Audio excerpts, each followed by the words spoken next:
Les vrais secrets d'une peau parfaite et ce qui vous fait vieillir. Bonjour, je suis le docteur Saketi, vous êtes sur ma chaîne YouTube. Aujourd'hui, on parle de la peau. On vous donne plein d'astuces au niveau de la peau, de la skincare, mais on vous parle rarement de ces actions à éviter à tout prix si vous ne voulez pas faire vieillir votre peau prématurément. On nous fait parfois croire que tout est génétique, mais il faut savoir que 80% du vieillissement de la peau est dû à nos habitudes et seulement 20% à notre génétique. Donc, ce qu'on va voir aujourd'hui va peut-être un petit peu remettre en question tout ce que vous avez entendu jusque-là. La peau d'une femme après 40 ans n'est pas du tout la même que celle qu'elle avait à 25 ans et sa routine, ses actions doivent bien évidemment s'adapter pour un vieillissement optimal. Avant même de parler crème, il faut comprendre une chose absolument essentielle, la peau est un organe. La peau est un organe et c'est même un miroir biologique. En fait, tout se voit sur la peau, que ce soit la fatigue, le stress, l'inflammation. La peau est un véritable miroir de ce qui se passe à l'intérieur. Bien évidemment, c'est valable également pour tout ce qui est déséquilibre hormonal. C'est exactement ce qu'on voit en consultation des femmes qui viennent pour un traitement, pour une injection, par exemple, ou des traitements laser. Et en réalité, tout se joue à un niveau plus profond. Et les traitements, finalement, ne font que prolonger. Donc, on ne peut pas réparer durablement la peau si on ne prend pas en compte le terrain, si on n'a pas une action sur les fondations.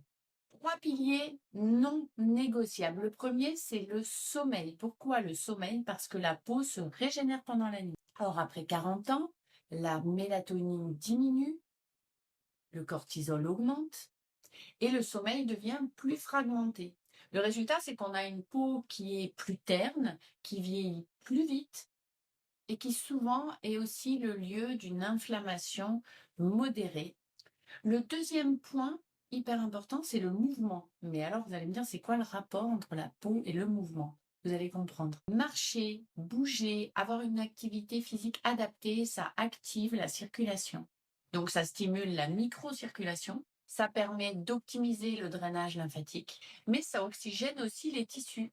Et finalement, une peau immobile, c'est aussi une peau qui vieillit beaucoup plus vite. Le troisième point, c'est l'alimentation, vous vous en doutiez bien. On ne pouvait pas parler de la peau sans avoir une vision plus globale. Mettre une crème, faire un traitement esthétique sur une peau inflammatoire, c'est un peu comme mettre un pansement sur une fracture. C'est complètement inefficace. C'est pas que c'est pas durable, c'est que ça ne sert quasiment à rien, voire même ça peut être délétère. Certains topiques locaux, certaines crèmes peuvent être délétères sur une peau très inflammatoire. Après 40 ans, on est souvent plus sujette à l'inflammation de bas grade, à la résistance à l'insuline et à la fatigue mitochondriale. Et ces facteurs-là vont impacter directement sur la qualité de la peau et sur le vieillissement. Donc, il faut vraiment privilégier une alimentation anti-inflammatoire, riche en aliments qui sont pauvres en glucides et avec un index glycémique bas et prendre soin de ses mitochondries. Une routine matinale régulière, assidue avec 3 produits que 12 produits superposés n'importe comment. C'est du bon sens et pourtant, on n'a pas besoin de 10 produits le matin, clairement. Ce dont on a besoin, c'est de comprendre ce qui est réellement important. Ce qui est important, c'est d'avoir un nettoyant doux le soir et le matin, c'est moins utile toutefois. Pourquoi? Parce que trop nettoyer la peau, ça va altérer également la barrière cutanée. On évite l'eau très chaude, on va privilégier une eau légèrement tiède. Concernant l'hydratation, une hydratation simple suffit. On n'est pas obligé de s'orienter vers des produits au marketing particulièrement réussis. Il faut une crème avec une texture adaptée à votre peau. Il n'y a pas une crème pour tout le monde, il y a une crème adaptée à la peau de chaque femme. Une bonne crème hydratante hydrate. Une crème qui contient de l'acide hyaluronique ou du collagène, ça ne va pas recréer du collagène ou de l'acide hyaluronique dans votre peau. Le troisième point, c'est le plus important, c'est la crème solaire. La crème solaire quotidienne, elle est indispensable. C'est elle qui fait toute la différence concernant le vieillissement de la peau. Les UVA, c'est plutôt le vieillissement et les UVB, c'est plutôt les dégâts sur la peau, la brûlure, les lésions précancéreuses et cancéreuses. Retenez ça, il n'y a pas de bronzage sain. Le bronzage, c'est une réaction de défense et ça fait vieillir la peau et ça augmente le risque de cancer de la peau. Alors maintenant, ce que vous devez arrêter immédiatement, s'il vous plaît, les lingettes démaquillantes. Elles ont plutôt tendance à étaler les impuretés qu'à réellement nettoyer la peau correctement, même en dépannage quand vous êtes en déplacement. Vous pouvez vous en passer. Les patchs anti-points noirs, ils peuvent être particulièrement agressifs et ils peuvent à la longue arriver à un résultat d'élargissement des pores. Donc, je vous conseille vraiment de vous en passer. Au niveau action mécanique, les gommages, ils sont assez agressifs et les gommages peuvent également provoquer des lésions sur le long terme.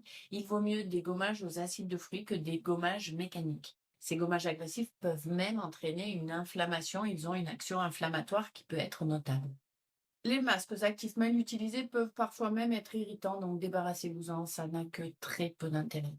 Et finalement, trop de femmes finissent par abîmer leur peau en pensant tout à fait bien faire. Voyez un peu les actifs maintenant. La vitamine C, oui, le rétinol, oui, mais trop fort, trop vite, trop souvent, ça a souvent l'effet inverse de ce qu'on recherche. Il faut y aller progressivement. Sinon, on a un risque d'avoir une inflammation chronique de la peau, c'est vraiment pas ce qu'on recherche. Et une de mes règles d'or, c'est que la constance est plus importante que la concentration. La constance est plus importante que l'intensité. Maintenant, ce que personne ne vous a dit, je pense, sur le vieillissement, les bajous, le relâchement, c'est pas un problème de crème. Ça n'a rien à voir avec la skincare et vous ne l'améliorerez jamais avec des crèmes. Pourquoi? Parce que c'est structurel, ça dépend du support osseux, ça dépend du support musculaire et ça dépend aussi des hormones. Ce relâchement, il va s'accentuer avec la chute des oestrogènes dès la périménopause. Mais aucune crème ne va faire revenir ça en arrière, ne va l'améliorer. Donc la peau, c'est pas un problème à corriger, c'est un ensemble à prendre en charge. C'est vraiment une relation à construire entre l'alimentation, l'activité physique, le sommeil, le stress et les skincare. Bon, vous avez l'impression d'avoir vieilli d'un coup, de ressembler à votre mère, d'être désespéré, d'être relâché. Vous n'êtes pas seul. C'est une remarque très fréquente qu'on entend dans nos cabinets de médecine esthétique. Il y a souvent une part hormonale importante, mais c'est quand même en partie réversible. Et surtout, c'est compréhensible et quand on comprend bien la physiologie, on peut mettre en place les bonnes actions. Alors, dites-moi dans les commentaires quelle habitude vous allez changer dès aujourd'hui. Enregistrez la vidéo pour pouvoir y revenir ou partager-la avec une amie et abonnez-vous si ce type de contenu vous est utile. À bientôt!